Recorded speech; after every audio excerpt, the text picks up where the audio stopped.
Seorang pria di Kabupaten Pringsewu tewas bersimbah darah usai terlibat konflik dan ditusuk orang tak dikenal di halaman sebuah lapo tuak di Pekonwate Selatan, Kecamatan Gading Rejo, pada Sabtu, 20 Desember 2025, dini hari sekitar pukul 00.30 waktu Indonesia Barat.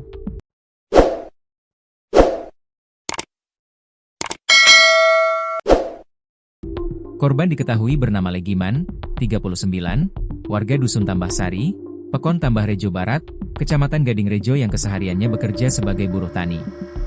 Kapolsek Gading Rejo Ibtu Sugianto mengatakan, korban datang sendirian ke Lapo Tuak sekitar pukul 22 waktu Indonesia Barat.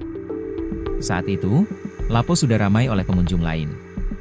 Ketika sedang duduk dan minum tuak, tubuh korban tak sengaja tersenggol pengunjung lain. Korban sempat menegur, dan keduanya terlibat adu mulut singkat.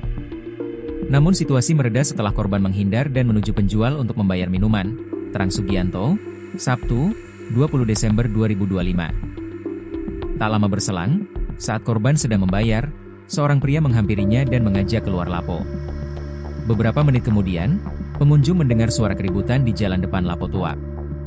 Saat dicek, korban terlihat tergeletak sambil mengerang kesakitan.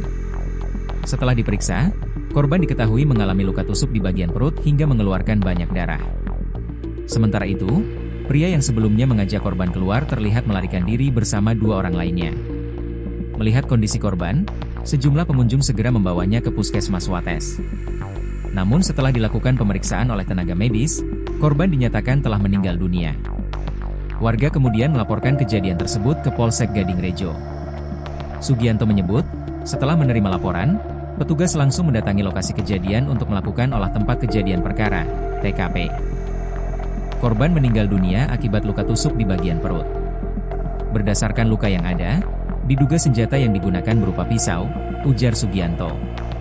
Ia menegaskan, saat ini polisi masih melakukan penyelidikan dan pengejaran terhadap terduga pelaku.